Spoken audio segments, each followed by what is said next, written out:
What's up, college football addicts? Today I've got a jam-packed episode for you guys on conference realignment. We just got further evidence that confirms our belief that the ACC is quickly approaching an imminent collapse this summer. Today I'm going to reveal everything, and I'm going to tell you why I believe a settlement no longer has a chance at happening due to the epic fighting going on between the teams. We're going to tell you what Notre Dame is up to. Plus, there's an update on the insane North Carolina situation where they are busy fighting with themselves over what to do. And that's just the tip of the iceberg. But before we get started, thank you as always for joining us. We're very happy to have you. So you guys who have followed us for a while know the deal. We've covered conference realignment closely for over a year and a half now, and our record speaks for itself. But today we have some good news for you because our record just got even better. And we're going to get to that in just a second. We do always try to be clear with you and differentiate whether this is speculation or a fair possibility, a good possibility, or highly likely. Today, everything that we discuss, I consider to be highly likely. So let's get started with the ACC meetings this week in Amelia Island, where Jim Phillips decided to finish the meetings off with quite a bang. After the meetings, Phillips said this about the ESPN media contract. He said the contract runs through 2036, and we're working internally with them on a piece of that contract. The partnership is not going away or being affected in a negative way at all. He went on to call FSU and Clemson's lawsuits disruptive and harmful. And he continued by saying, but that's the world we live in. They had the ability to do these things, and that they're doing, and we'll let the legal folks handle it. Well, it didn't take long for these lies about the conference to completely get torpedoed. And as we have learned after hearing this, a source familiar with the network contract reached out directly to Yahoo Sports' Ross Dellinger and gave him a critical piece of information. A critical piece of information that we happened to report to you guys several weeks ago. Here's the direct quote from the Dellinger article. He said, there are largely two ways the ESPN itself could set fire to the contract if the ACC drops below the requisite 15-member threshold, or if ESPN elects next February to decline the opt into the final 9 years of the deal. So you guys already know about the unilateral 2027 option that ESPN has to blow up the ACC, which has to be decided in by February 2025. But dropping below 15 was the real smoking gun revealed by Dellinger. And as far as we know, this is a major milestone. It's the first time that any major media has confirmed the news that we told you guys weeks ago, that if FSU leaves the ACC prior to June 30th, that would trigger the composition clause in the ESPN media deal, which would cause massive chaos for the entire league. And it would allow ESPN to completely renegotiate the ACC deal.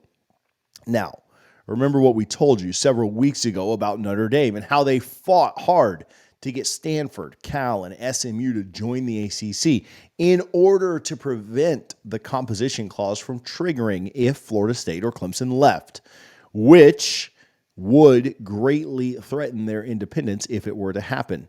Just like I told you before, they didn't do all their homework because Ross Dellinger clearly laid out what happens if the ACC drops below 15 members. And remember, SMU doesn't become a member until July 1st, 2024. And Cal and Stanford don't become members until August 2nd, 2024. So if FSU leaves any time before July 1st, they trigger that composition clause. And after that, the league likely collapses because an ACC without FSU and without Clemson would become gutted in value. Most people believe the conference would lose more than half of its value without Florida State, North Carolina, and UNC, which means over $20 million per year per team. And that's conservative.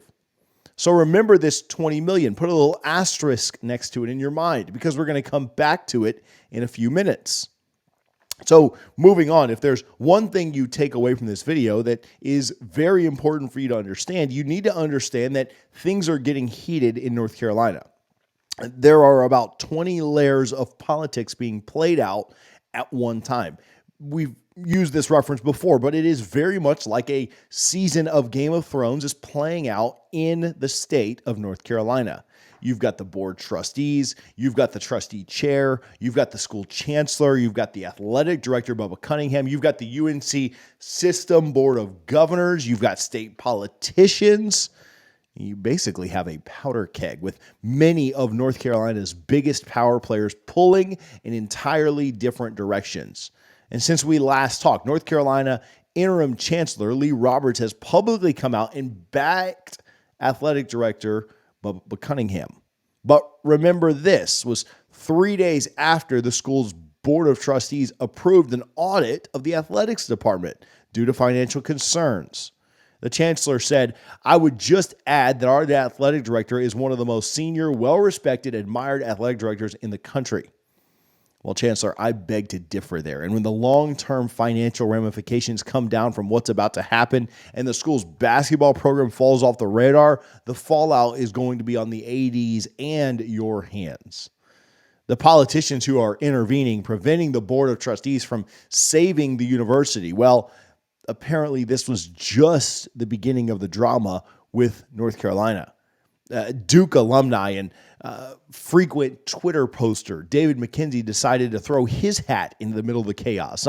Not only is he a Duke supporter, but he's also well known for his legal analysis, which is consistently in support of the ACC. And apparently McKenzie sued to prevent the North Carolina Board of Trustees from having a private meeting to discuss the budgets because it wasn't in line with the state laws. Now, I'm not going to dive any further into the weeds of all of this legal stuff in North Carolina because really there is something much bigger going on in North Carolina under the surface. Something critical to understand why all of these different parties are fighting. And we are going to get to that really soon and how it all ties into the bombshell settlement details that we talked about earlier. But first, we need to talk about the two bombshell quotes that came out of the ACC meetings. Two quotes I read and immediately was caused to do a double take. The first came from an anonymous ACC administrator via Ross Dellinger of Yahoo Sports. The quote was, "The SEC and the Big 10 have cut us open and they're just watching us bleed out." And to that administrator or any listeners who feel the same way, I do have something I want to tell you guys. I respectfully think that you're wrong. The SEC and the Big 10 are not doing this to you. The moment players started getting paid is when everything changed in college football. And that cat cannot be put back into the bag because that bag was a small brown paper bag that you put your lunch in. The cat got into Ninja Turtle goo, and now it's freaking gigantic. The truth is, players are always going to go to the programs which pay them the most money. That's how capitalism works. Just like with your job, not all football programs make the same amount of money or have the same amount of resources.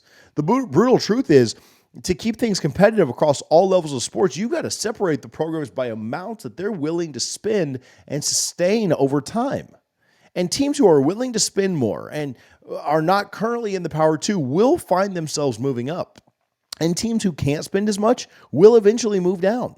And this movement is going to balance the competition. And that balanced competition will make the sport better than it has ever been before, just like the salary cap did to the NFL. But moving on, next Thursday on May 23rd, expect all four conferences to opt into the player revenue sharing settlement, a settlement we expect to cost each team around $30 million annually. So now this is $30 million brand new expenses that didn't exist prior to now. Like I asked you earlier, remember that $30 million, but another little asterisk next to it because we're going to come back to it very soon. The next quote I want to chat about was pretty epic as well, and it came in via Action Sports' Brett McMurphy. I had the pleasure of meeting in Tampa recently when I met with Coach Norvell of Florida State, and I think I'll probably see Brett this weekend as Coach Norvell is back in Tampa. But the quote was in regards to the odds that the ACC would settle with FSU and Clemson. McMurphy attributed the quote to multiple ACC sources, and the quote said, "There is no incentive for the ACC to settle, less than 0%. So now we have quite a predicament on our hands. Because on one hand, there's a lot of FSU fans and a lot of Clemson fans wondering why the ACC wouldn't settle. Because if either of them leave before June 30th, the ESPN deal entirely blows up, meaning the ACC entirely blows up. There's a lot of FSU and Clemson fans wondering why you wouldn't just save yourself. Well, we're about to break it down for you guys and reveal why I think there won't be a settlement and why I think FSU and Clemson basically have no choice but to blow the conference up using the composition clause. Now, first, in your mind, I want you to separate the ACC into 4 different groups with 4 very competing interests. Group 1s, we have teams with a guaranteed Power 2 landing spot and teams that are willing to leave. That includes Florida State and Clemson. Group 2, we have teams with a guaranteed Power 2 landing spot who are trying to avoid being the team or program that kills the league. In other words, they know that Florida State and Clemson are going to do their dirty work for them. That list includes North Carolina. Group 3, we have the borderline teams who could possibly have a landing spot if they took a deep discount. This is Miami, North Carolina State, Virginia, Virginia Tech, Duke in basketball only maybe Pittsburgh. And then Group 4, we have the remaining teams who are just trying to survive. Wake, BC, Q's, Georgia Tech, Stanford, SMU, Cal. The truth of the matter is that the ACC is made up of teams who benefit if the league blows up and teams who don't. Now, remember earlier, I told you guys to remember that $20 million. That $20 million was an estimate for how much value every team loses annually when Florida State and Clemson leave. And remember the new $30 million annually, which is going to be the cost of revenue sharing to pay the players. Bottom line, then, is that is a $50 million annual cost that every remaining team in the ACC is going to have to be able to afford to play with the big boys. And it really becomes crystal clear when you look at the current numbers. Look at the Group 1, Florida State and Clemson. Group 2, North Carolina, have far more access and far more to gain if the ACC collapses. Group 3, the borderline teams, Miami, NC State, Virginia, Virginia Tech, Duke, and basketball only Pittsburgh, have far more to gain if the ACC blows up as well than they do if the ACC stays together. Now, again, all of the borderline teams, I'll repeat it, who agreed for the ACC to sue Florida State and Clemson are certainly cheering for Florida State and Clemson to entirely blow the league up because they financially benefit far more if it happens. In other words, Miami, North Carolina State, and all the group of 3 teams do not see the ACC blowing up as a liability. They see it as a benefit or a feature, and there's multiple reasons for this.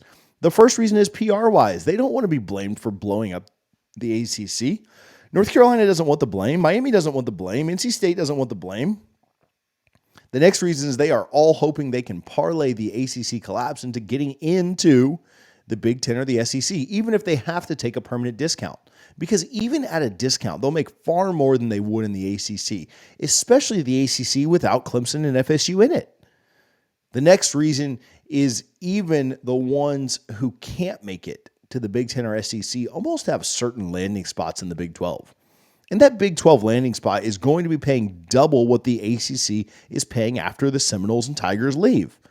That's right. Most of these teams, if not all of them, have already been in contact with the Big 12, confirming that they have a landing spot.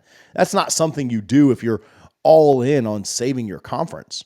So the math makes it pretty obvious who is in alignment with each other and why a settlement is not going to happen.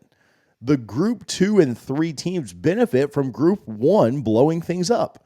And Group 4 does lose the most. The poor Group 4 teams are willing to settle with Florida State and Clemson. But there is no way that they can let Florida State and Clemson leave without also opening the door for every other team. And there's no way any of the Group of 3 borderline teams will ever agree to any settlement that keeps them trapped in the ACC, making $20 million less because the Seminoles and Tigers left. So bottom line, in these settlement negotiations, all of these groups are doing exactly what is logical in their situation. None of them care about the ACC, and I don't blame them. We're long past that. They will never agree to any settlement that traps them in the Atlantic Coast Conference, making half as much as they should be. Now, sure, they could have been bold and dissolved the conference with 8 teams, but that would have opened up another legal Pandora's box, and they were too scared of Notre Dame and the potential political fallout from local politicians who would have almost certainly tried to intervene, like you're seeing in North Carolina right now. So things are going to have to get ugly. And now we're going to see the logical outcome of what happens when everyone is acting in their best interest. So now you understand where we are with an AC settlement, why we don't think the ACC will ever settle, why Clemson and Florida State are going to have to burn the league, to the ground. And the problem that you may have missed, though, is what else is going down with that North Carolina situation and the backstory behind most of that recent fighting that we just talked about. If you haven't caught up there, click the video on the screen now to check it out.